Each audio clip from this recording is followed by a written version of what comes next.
जय जय श्री राधे। अध्याय 2 श्लोक 3। लेकव्यं मा स्मगमं पार्थ नैतत्तव्योपपद्यते क्षुद्रं हृदय दौर्बल्यं त्यवत्यतिष्ठित परंतपो। हे प्रथापुत्र, इस हीन नपुंसकता को प्राप्त मत हो, यह तुम्हें शोभा नहीं देती। हे शत्रुओं के दमन करता, हृदय की क्षुद्र दुर्बलता को त्याग कर युद्ध के लिए खड़े हो।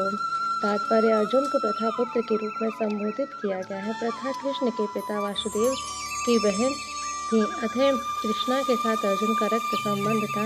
यदि क्षत्रिय पुत्र लड़ने से मना करता है तो वह नाम का क्षत्रिय, और यदि ब्राह्मण पुत्र अपवित्र कार्य करता है तो वह नाम का ब्राह्मण है। ऐसे क्षत्रिय तथा ब्राह्मण अपने पिता के अयोग्य पुत्र होते हैं। अतः कृष्ण यह नहीं चाहते थे कि अर्जुन अयोग्य क्षत्रिय पुत्र कहलाए।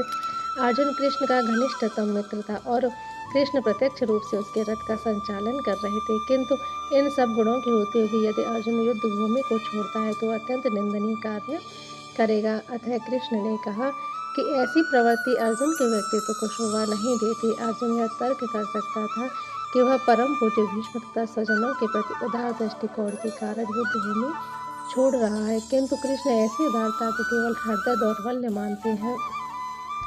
ऐसी झूठी उदारता का अनुमोदन एक भी शास्त्र नहीं करता था। अर्जुन जैसे व्यक्ति को कृष्ण के प्रत्यक्ष निर्देशन में ऐसी उदारता या तथाकथित अहिंसा का परित्याग कर देना चाहिए।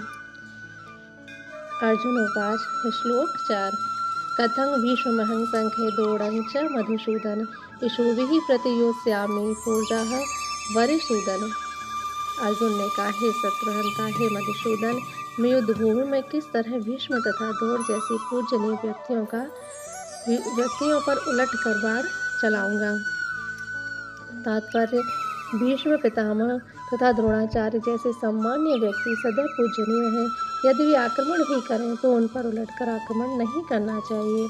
यह सामान्य शिष्टाचार है कि गुरुजनों से वाग युद्ध भी नहीं किया जाए। यहाँ तक कि यदि कभी वे रुक्ष व्यवहार करें तो भी उनके साथ रुक्ष व्यवहार न किया जाए। तो फिर भला अर्जुन उन पर बाण कैसे छोड़ सकता था? क्या कृष्ण कभी अपने पितामह नाना उग्रसेन या अपने आचार्य सांदीपनि मुनि पर हाथ चला सकते थे? अर्जुन ने कृष्ण के समक्ष यही कुछ तर्क प्रस्तुत किए। श्लोक 5। गुरून् हत्वा कि महानो भावान् श्रेयो भोक्तुं वेक्षमपीह लोके हत्वार्थ कामास्तु गुरुर्निहैव भुक्ष्य भोगान् रुधिर प्रदिग्धान्।